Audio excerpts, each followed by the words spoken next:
Hola, ¿qué tal? Espero que todos estén muy bien. Bienvenidos al séptimo y último tutorial dedicado a la quinta regla.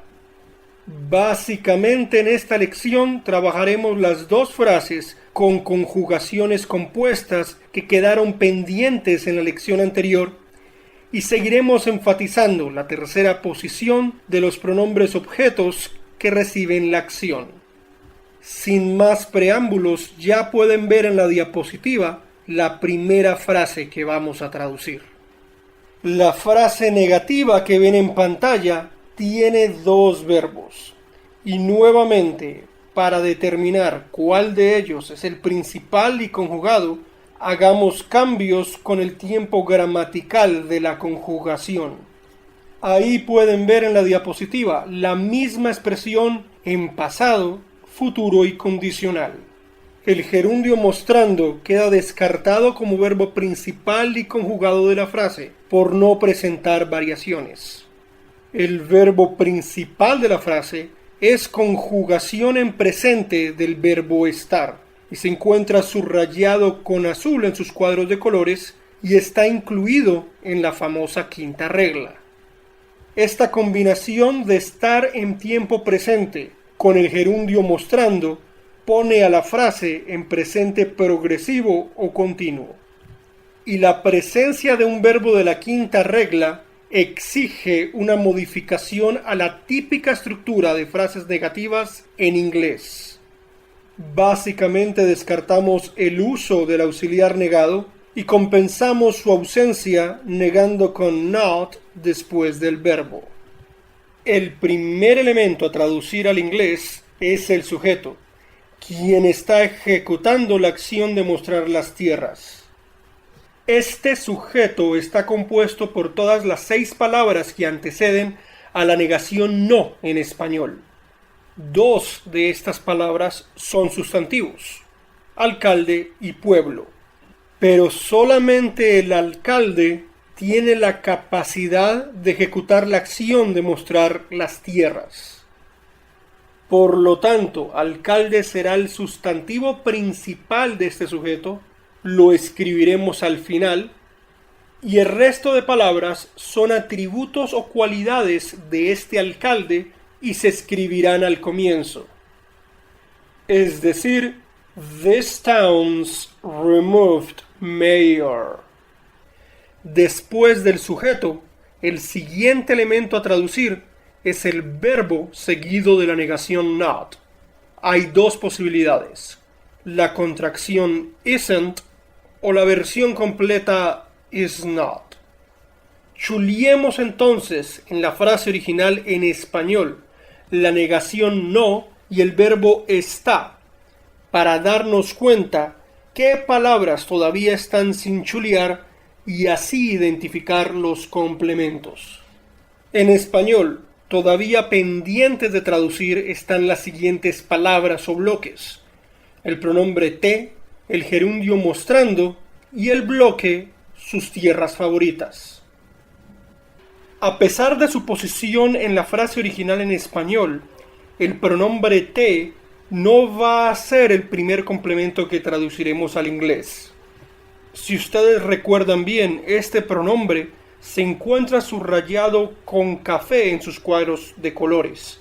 Es un pronombre objeto que recibe la acción, un action recipient. En estos últimos tutoriales hemos empezado a trabajar la tercera posición de estos subrayados con café, es decir, después de los participios y gerundios. En la frase original en español tenemos un gerundio, mostrando, lo que quiere decir que el pronombre te y mostrando van a intercambiar sus posiciones. El primer complemento a traducir sería el gerundio y después el pronombre objeto.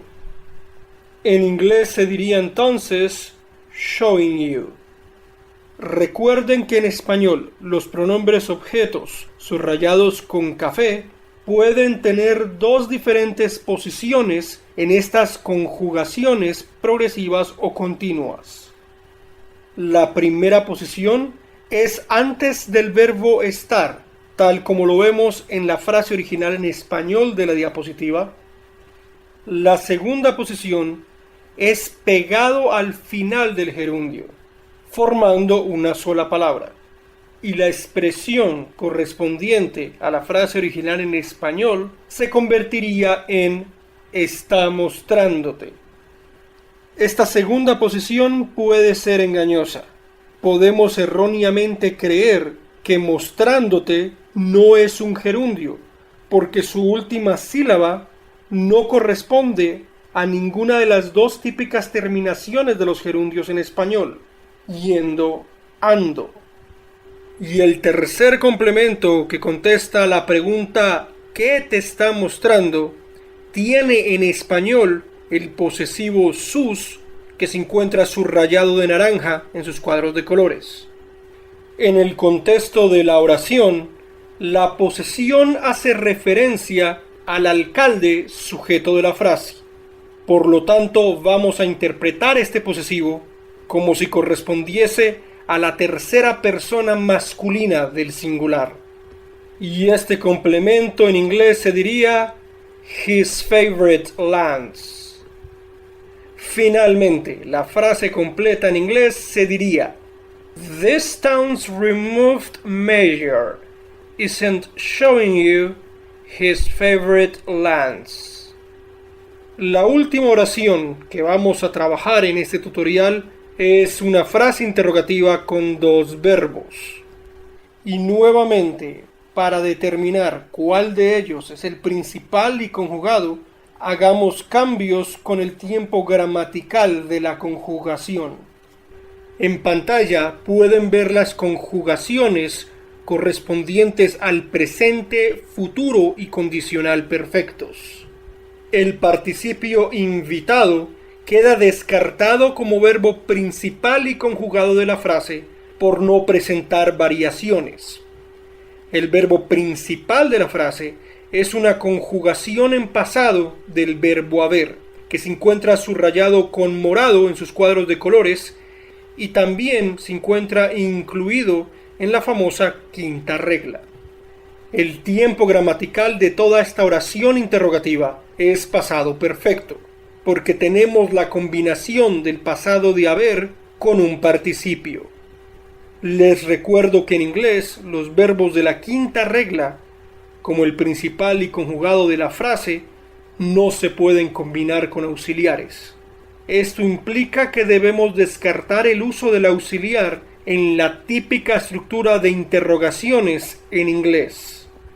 Y compensaremos la ausencia del auxiliar intercambiando las posiciones del sujeto y el verbo. Antes de empezar con la traducción de la frase interrogativa, tenemos que determinar el tipo de pregunta que estamos trabajando. Este es el caso de una pregunta abierta que exige una respuesta con información, o es una pregunta cerrada que se puede contestar con sí o no. La pregunta que tenemos en pantalla es cerrada, porque la versión original de español no contiene cláusula interrogativa. Como lo pueden ver en la parte superior de la diapositiva, el primer elemento por traducir al inglés es el verbo principal y conjugado, cuyo equivalente en inglés también se encuentra subrayado con morado en sus cuadros de colores, es decir, had. Después de escrito el verbo, el siguiente elemento a traducir es el sujeto, que ejecuta la acción de invitar a la cabaña. El sujeto de la frase está compuesto por tres palabras. Una de ellas es el posesivo sus. Si ustedes observan bien sus cuadros de colores en español, se darán cuenta de que este pronombre sus se encuentra subrayado con naranja en varias partes del cuadro. La frase original en español tiene otra corta palabra que nos permitiría resolver la ambigüedad y especificar mejor la posesión. Me estoy refiriendo al pronombre objeto la, que pueden encontrar subrayado con café en sus cuadros de colores en español, y funciona como el pronombre objeto que recibe la acción de la tercera persona femenina del singular. En pocas palabras, Viendo el mini cuadro que ven en este momento en pantalla, nos estamos refiriendo al pronombre femenino de la casilla que en este momento se está resaltando. Para la traducción estamos interpretando la frase como si los primos de ella la invitan a ella. Y el sujeto se traduciría al inglés her stuck-up cousins. Chuliemos entonces el sujeto para ver qué palabras quedan sin chulear y poder identificar así los complementos. Vemos que quedaron sin chulear el pronombre la, el participio invitado y los bloques a su cabaña lujosa y en el lago. El pronombre objeto la, subrayado con café, no va a ser el primer complemento a traducir al inglés, a causa de la tercera posición típica de este tipo de pronombres, después de los participios y gerundios. En la frase interrogativa original de español tenemos el participio invitado. Esto implica que en la traducción el pronombre objeto le cederá un puesto al participio. Es decir, en inglés el primer complemento será el participio y el segundo complemento el pronombre objeto. Y esto se pronunciaría invited her. El tercer complemento contesta a la pregunta ¿a dónde la invitaron? En español, para este complemento vuelve y aparece el posesivo su. El contexto de la oración posibilita dos interpretaciones para esta posesión.